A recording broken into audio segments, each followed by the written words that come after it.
Merci, Monsieur le Président. Madame la Ministre, deux questions simples. La première, qu'est-ce qu'a coûté en nombre de milliards la loi spéciale? En clair, quel a été l'impact budgétaire de la censure?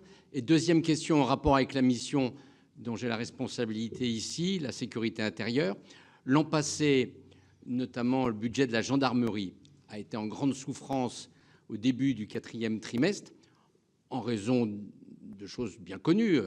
L'impact de la crise en Nouvelle-Calédonie, l'engagement au moment des Jeux Olympiques, ce qui a amené à un moment donné à ne plus pouvoir payer les loyers. Ça a impacté les collectivités. Certaines collectivités se sont retrouvées avec des dettes ou des impayés à 6 chiffres. Qu'en sera-t-il en 2025 ? Merci. L'impact budgétaire de la censure, je suis ravi de vous le redire, c'est d'abord 6 milliards directs d'effets de chute de la croissance, de moindre activité par manque de perspective, et c'est 6 milliards d'euros de moindre économie. Un certain nombre d'économies que nous voulions faire n'ont été faites que finalement très tard, voire n'ont pas été faites du tout, puisque les mesures qui auraient permis de prendre des économies sont tombées, comme on dit, dans le cadre du processus. C'est un coût qui n'a pas été... il y a un certain nombre de coûts qui n'ont pas pu être rattrapés. Et c'est d'ailleurs pour ça que nous avons dégradé notre objectif, qui était initialement, sous Michel Barnier, de 5% de déficit à 5,4% de déficit, parce qu'il était irrattrapable, dans 10 mois seulement d'année budgétaire, de compenser ces pertes qui sont des pertes sèches. Et donc on peut considérer, comme on l'a dit plusieurs fois, que le coût de la censure, c'est 12 milliards.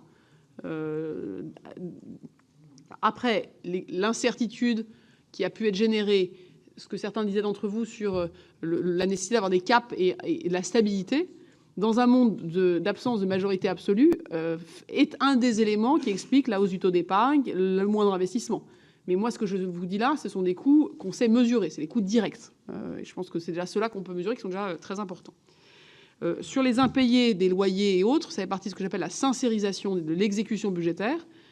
Puisque nous avons divisé par 2 les reports dans les ministères, c'était 8 milliards en entrée 2024, c'est 4 milliards en entrée 2025, et je souhaiterais qu'en 2026, nous redivisions par 2. Je rappelle qu'avant le Covid, sur les stricts périmètres des ministères, les reports étaient de moins de 1 milliard d'euros par an. Il me semble qu'il serait de bonne loi, y compris pour le suivi de l'exécution pour les parlementaires, d'en revenir là.